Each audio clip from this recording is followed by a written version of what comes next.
Bulletin का बाकायदा आगाज करेंगे। फैसलाबाद में मंसूराबाद के इलाके मलिकपुर में बॉयलर फटने से केमिकल फैक्ट्री और मुल्हिका मुतादिद घरों की छतें गिर गई, जिससे 16 अफराद छतों के मलबे तले दबकर जाँ बहक हो गए हैं। ताहम रेस्क्यू समेत दीगर टीमों की जानिब से इमदादी सरगर्मियों का सिलसिला अब भी जारी है। इसी पर मजीद तफसीलात बता रहे हैं फैसलाबाद से ब्यूरो चीफ अब्दुल बासित। बताइएगा।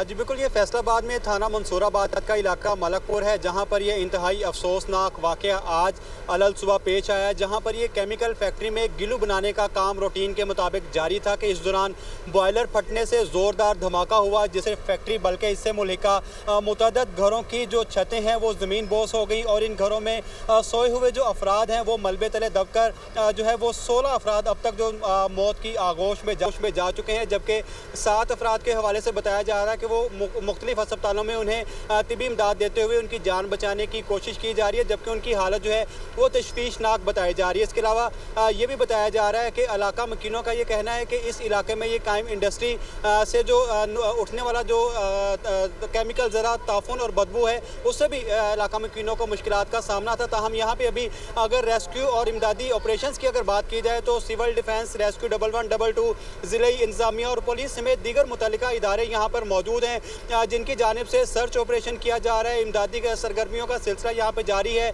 जो जदीद टेक्नोलॉजी का इस्तेमाल करते हुए मलबे तले दबे अफराद की तलाश का सिलसिला भी जारी रखा गया है। ताहम जो ज़िले इंतज़ामिया के मुताबिक जो फैक्ट्री मालिकान हैं उनके खिलाफ जो है वो सख्त कानूनी कार्रवाइयाँ अमल में लाने के हवाले से जो है वो कानूनी कार्रवाइयाँ भी शुरू कर दी गई हैं, जबकि फैक्ट्री मालिकान की गिरफ्तारी के लिए पुलिस की जो खुफिया टीमें हैं वो भी खुसूसी तौर पर तश्कील दी गई हैं।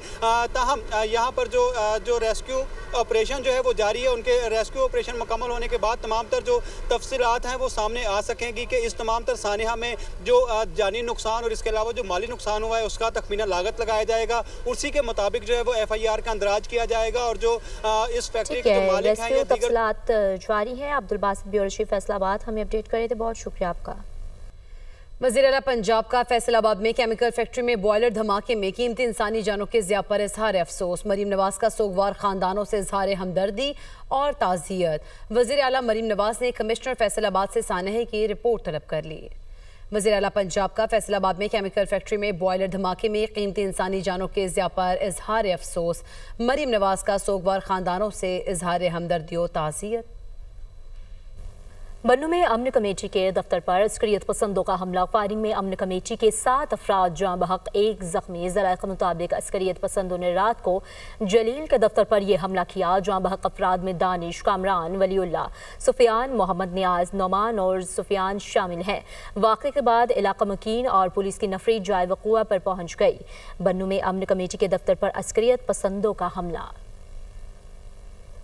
इंतखाबी ज़ाब्ता अखलाक की खिलाफ वर्जी का इल्ज़ाम। वज़ीर आला खैबर पख्तूनख्वा सुहेल आफरीदी इलेक्शन कमीशन में पेश न हुए। एडवोकेट जनरल खैबर पख्तूनख्वा और अली बुखारी एडवोकेट वज़ीर आला की जानिब से कमीशन में पेश।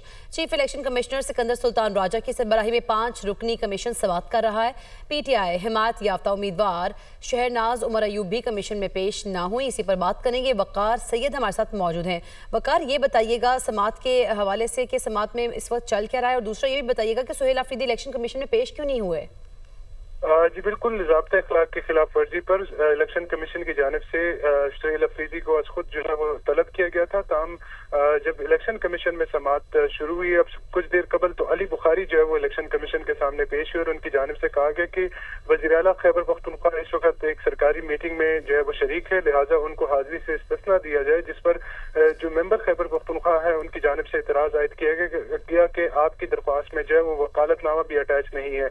जिस पर जो वज़ीर आला खैबर पख्तूनख्वा के वकील है उनकी जानिब से कहा गया क्योंकि मुझे ज़ुबानी तौर पर पेश होने की इंस्ट्रक्शन दी गई थी, तो लिहाजा CM जो है वो सरकारी मीटिंग में मसरूफियत के बायस उनका वकालतनामा जो है वो साइन नहीं किया जा सका। जबकि जो वज़ीर आला खैबर पख्तूनख्वा खुद भी पेश नहीं हुए, इसके अलावा जो वहाँ की उम्मीदवार है शहरनाज उमर अयूब, وہ بھی الیکشن کمیشن میں پیش نہیں ہوئی، جبکہ جو مخالف امیدوار ہیں بابر نواز خان وہ اس وقت الیکشن کمیشن میں موجود ہیں۔ علی بخاری نے جب دلائل کا آغاز کیا تو ان کی جانب سے کہا گیا کہ یہ کیسے ناانصافی ہے کہ الیکشن کمیشن نے ایک معاملے کا خود نوٹس بھی لیا ہے، اور اس کے بعد کل صبح 11 بجے DRO نے بھی ہمیں جو ہے وہ اپنے آفس میں طلب کر رکھا ہے، جس پر جو ممبر خیبر پختونخوا ہے ان کی جانب سے ریمارکس دیے گئے کہ اگر سہیل افریدی یہاں پر پیش نہیں ہوئے تو وہ DRO کے پاس کیا جائیں گے، جس پر کا حوالہ بتائے تھے وقار سید، آپ کا بہت شکریہ۔ وزیر اعلیٰ خیبر پختونخوا کو الیکشن کمیشن کی جانب سے طلب کرنے کا معاملہ، وزیر اعلیٰ خیبر پختونخوا نے پشاور ہائی کورٹ میں درخواست دائر کر دی ہے۔ بغیر کسی وجہ اور جواز کے درخواست گزار کو الیکشن کمیشن نے طلب کیا ہے۔ درخواست میں موقف اپنایا گیا ہے کہ مختلف الزامات کی بنیاد پر وزیر اعلیٰ کو بلایا گیا ہے۔ الیکشن کمیشن کا وزیر اعلیٰ کو طلب کرنا غیر قانونی ہے۔ وزیر اعلیٰ نے نہ کسی کے لیے مہم چلائی اور نہ ہی الیکشن کمیشن کی خلاف کوئی خلاف ورزی کی ہے۔ الیکشن کمیشن کی جانب سے طلبی کا نوٹس غیر قانونی قرار دیا جائے۔ الیکشن کمیشن کو وزیر اعلیٰ کے خلاف کسی بھی قسم کی کارروائی سے روکا جائے۔ نائب وزیر اعظم اسحاق ڈار کی برسلز میں سلوینیا کے نائب وزیر اعظم سے ملاقات، دو طرفہ تعلقات یورپی یونین کے وسیع تر فریم ورک کے اندر تعاون بڑھانے پر تبادلہ خیال۔ دونوں فریقین نے پاکستان اور سلوینیا کے درمیان دو طرفہ سیاسی مشاورت سے متعلق ایک مفاہمت نامے پر بھی دستخط کیے۔ نائب وزیر اعظم اسحاق ڈار کی ڈنمارک کے وزیر خارجہ سے ملاقات، ترجمان کے مطابق ملاقات برسلز میں چوتھے یورپی یونین انڈو پیسیفک وزارتی فورم کے موقع پر ہوئی ہے۔ رہنماؤں نے معیشت، سرمایہ کاری، تجارت سمیت دو طرفہ تعاون بڑھانے پر تبادلہ خیال کیا۔ اسحاق ڈار کے نیدرلینڈز کے وزیر خارجہ جیون ویل سے بھی ملاقات ہوئی ہے۔ سائپرس کے وزیر خارجہ سے بھی ملے ہیں اور ترجمان کے مطابق فریقین نے مختلف شعبوں میں دو طرفہ تعاون پر تبادلہ خیال کیا۔ چیف جسٹس وفاقی آئینی عدالت جسٹس امین الدین خان نے آئینی عدالت کے قیام کے بعد اپنے پہلے پیغام میں کہا ہے کہ آئین کی تشریح شفافیت، آزادی اور دیانتداری کے ساتھ کی جائے گی اور بنیادی حقوق کا تحفظ اس عدالت کی اولین ترجیح ہوگا۔ اس عدالت کا قیام ریاست پاکستان میں قانون کی حکمرانی اور آئین اسلامی جمہوریہ پاکستان سے اجتماعی وابستگی کی نئی تجدید ہے۔ چیف جسٹس کا کہنا تھا کہ اس عدالت کو نہایت اہم اور نازک فریضہ سونپا گیا ہے۔ انہوں نے یقین دلایا ہے کہ عدالت ہر معاملے کو آئین کی بالادستی، انصاف کے اصولوں اور عدالتی وقار کے مطابق انتہائی احتیاط اور غیر جانبداری سے نمٹائے گی۔ چیف جسٹس نے کہا ہے کہ وہ ایسی عدالتی روایت قائم کرنا چاہتے ہیں جو مدلل فیصلوں اور عدالت جاتی وقار اور عوامی اعتماد کی مضبوط بنیاد پر کھڑی ہو۔ Chairman P T I barrister Gohar نے کہا ہے کہ ججز کے استعفوں کا معاملہ ان کا ذاتی ہے، عدلیہ کے مسائل کو دیکھیں اور جج صاحبان کسی بھی پوزیشن سے استعفیٰ نہ دیں۔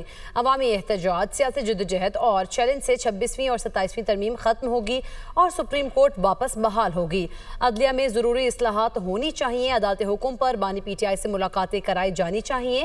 الیکشن کمیشن تھوڑی توجہ پنجاب پر بھی دے، ہمارے لوگوں کو انتخابی مہم کی اجازت نہیں۔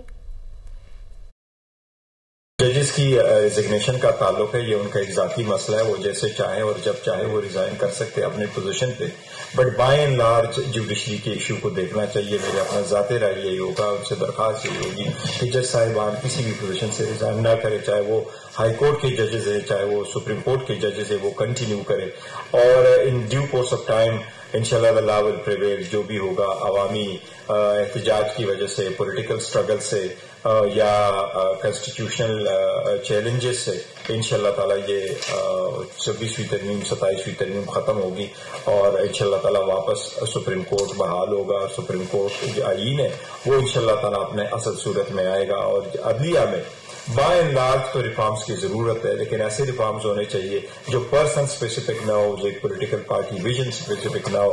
دیکھیے خان صاحب کے ساتھ جو ملاقاتیں ہیں اس پہ ہمارا پہلا آرڈر ہوا تھا، یہ ملاقاتیں ہوں تو بہتر ہے۔ الیکشن کمیشن سے میں اتنا عرض کروں گا کہ الیکشن کمیشن تھوڑی سی توجہ پنجاب پہ دے۔ پنجاب میں آپ نے دیکھا کہ ہمارے الیکشن کمپین کی اجازت نہیں، ہماری پوسٹر کی اجازت نہیں، ہماری اسٹیکر کی اجازت نہیں ہے۔